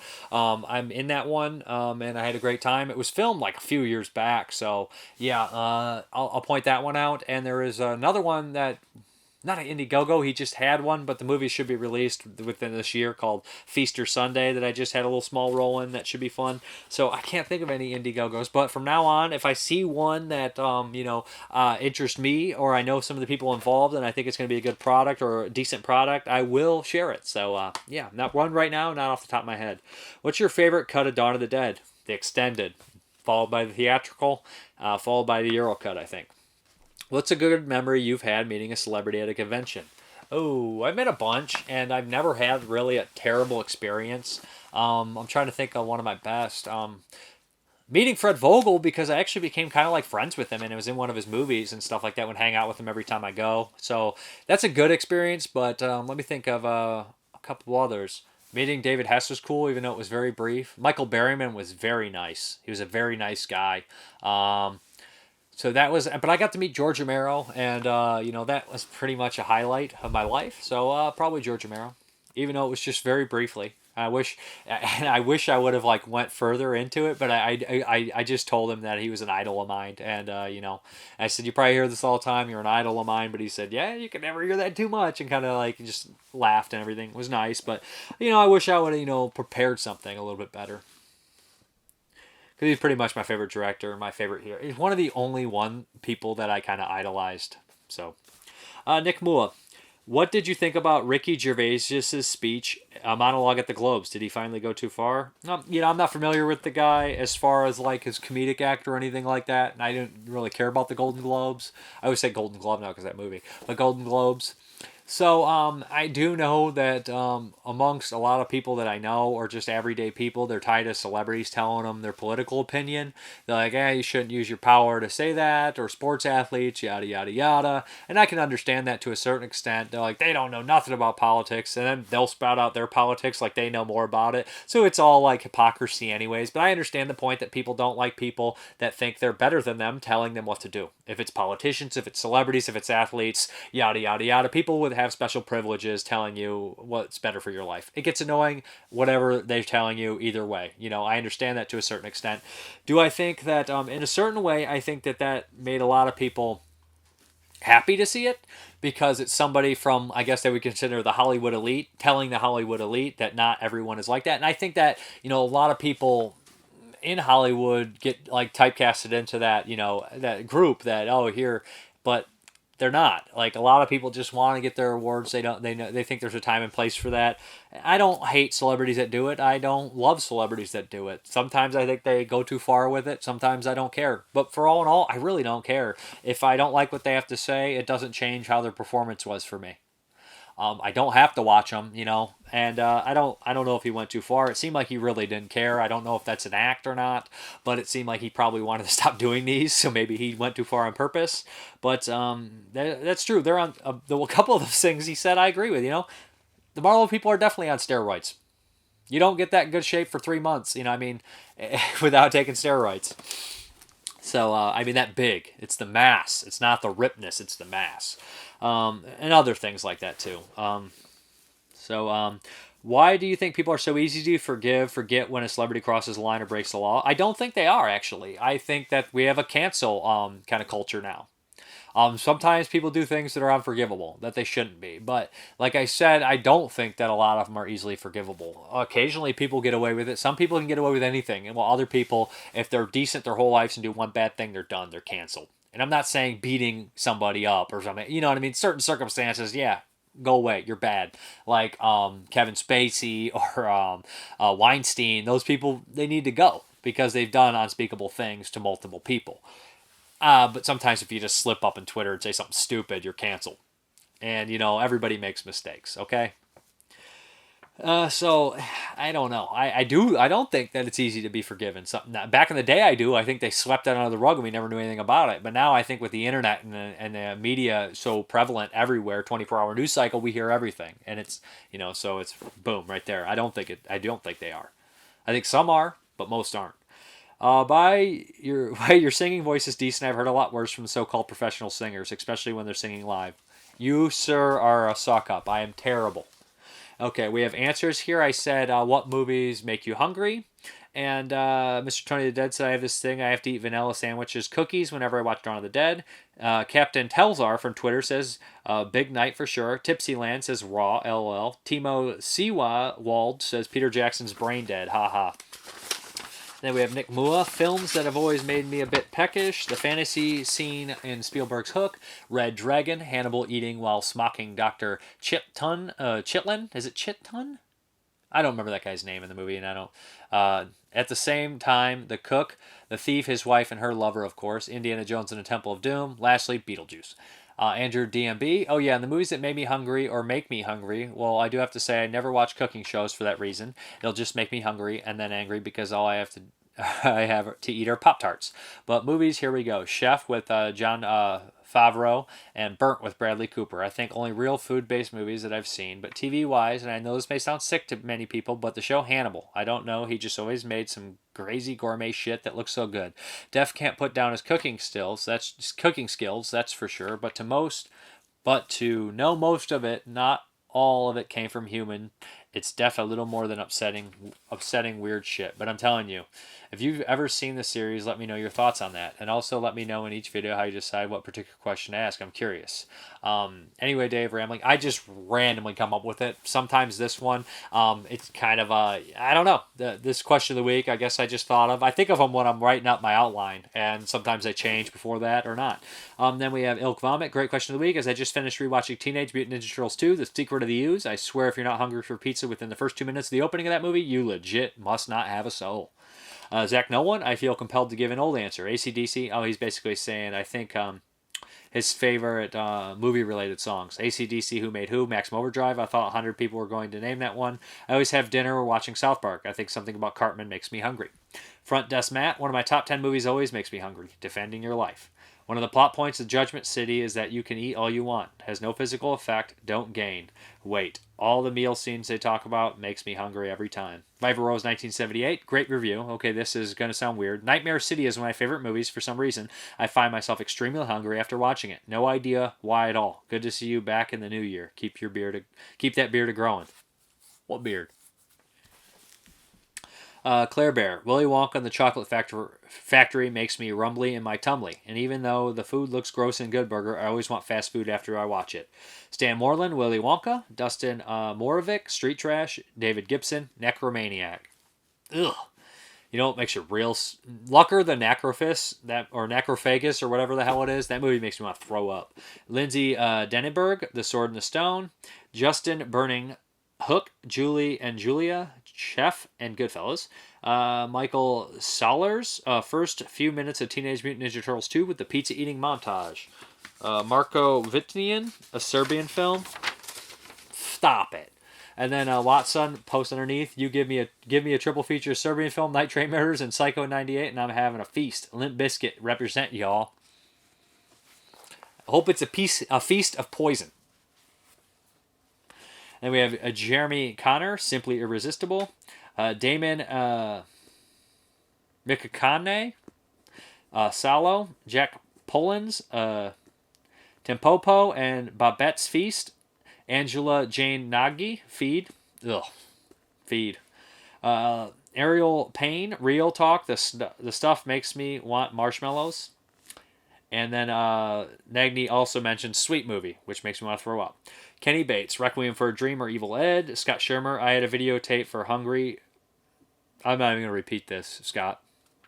This is a PG-13 show. I'm not repeating what Scott Shermer wrote. Kyle Anthony Rayburn, Nothing But Trouble. Amy Fox Goodwin, Spirited Away. Chef Julie and Julia Amelie. Corey Zunk, any Marvel movie. Must watch with popcorn and Coke. Carrie Fisher, and then she replies to Corey, I'm more of a popcorn and tall glass and milk kind of gal. Is that odd? Sounds odd when I say it out loud. And Nathan Erdell, Cannibal Holocaust. Timothy Callan, Soylent Green is delicious. Will Cardinal, Do the Right Thing. Ryan Matthew Ziegler, She Devil, Donuts. Kaiser Soza, Chef. Marine Kern Fairbairn, Matilda makes me want a large milk. Lee Bishop, Hannibal. Andrew McLeod, Chef. Timothy Callan, Crystal Lake. Tracy McFace, Miyazaki Films, always. Jeremy Freeman, Snowtown Murders, because all they do is eat. Jason Lindbergh, Supersize Me. Body Melt, Poultry Guys. Jordan Bibby, Troll 2. Got a lot this time. Jeff Pinnell, Timpopo. Glenn D. Worthington, Ravenous. There it is. Rebecca Reinhart, The Stuff. Always makes me want to eat marshmallow fluff. David Luton, Goodfellas. All those Italian meals being cooked up. And then J. Alexis, he mentions he had a wonderful system in Goodfellas. Shariah Salkill, Hook. Ned Christensen, The Stuff and Nothing But Trouble. He says, I crave ice cream and hot dogs while watching these movies. And then Shane Glass, I Love Nothing But Trouble. Jeff Burr, the beginning of They Call Me Trinity. Daniel Richardson, Teenage Mutant Ninja Turtles 2, Secret of the Ooze. Emil Johansson, Honestly, Supersize Me. Michael Sanat, Harold and Kumar, Get the Munchies, White Castle. Carly Sonnenfeld also agrees. Moods Fruit, Your Thumbnails. Brian Sattler, Feed, haha. Tom Brunner, Willy Wonka the Chocolate Factory, Corey Reister, Teeth. Peter England, My Name is Trinity. The beans were not much good anyway. And he says, and the good, the bad, and the ugly, Breakfast with Angel Eyes. Jeremy Cortez, Willy Wonka the Chocolate Factory, and Debbie Does Dallas. Dustin Mills, Teenage Mutant Ninja Turtles, Makes Me Want Pizza. Chris Bennett, Water Power. Stop it. Brandon Salkill, Death Proof. It's those messy, delicious nachos. David M. Simbun, Blood Diner.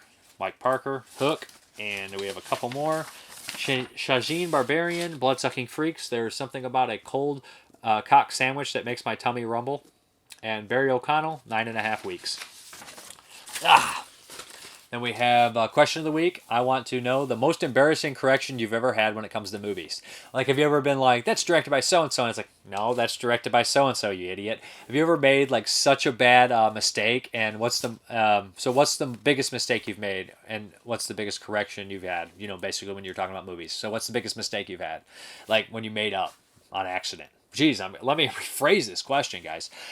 Most embarrassing correction you've ever had when it comes to movies. Like, for example, one time I thought Debbie Mazar was a Ferzuka Bulk when I was drunk. Stuff like that. So I guess we're going to hop into the update. Okay, this one's about to be super quick. First, we got Bloodstalkers. Early 70s horror movie. Never seen it. This is Garage House Pictures. I've heard about it for years. I think I actually have a bootleg. But yeah, cool. I feel like Garage House is putting out a lot of stuff that no one else would even touch. So that's the VHS image I remember right there. So yeah, it's got some special features on there. Cool stuff. And then next we got, triple feature was dirt cheap. Friday the 13th remake, The Killer Cut, Nightmare on Elm Street remake, and Friday vs. Jason. I have a lot of the series on Blu-rays, except I don't have these ones. So for $10, I like Freddy vs. Jason. I was kind of iffy on the Friday the 13th remake, and Nightmare on Elm Street remake I didn't finish, but still I know I want to eventually finish these damn movies, so yeah, there we go. And then last, the DVD, we have Videoman. This is one of my favorite movies of 2019, so check this one out. It's very funny. I believe it's a Swedish movie. If you like horror movies, it definitely plays to the fans of these kind of movies, so yeah, great stuff. Very, very funny. Very, very fun, and just actually touching as well. So yeah, back to the video. Alright guys, thank you very much for watching. And as always, you guys have a good one.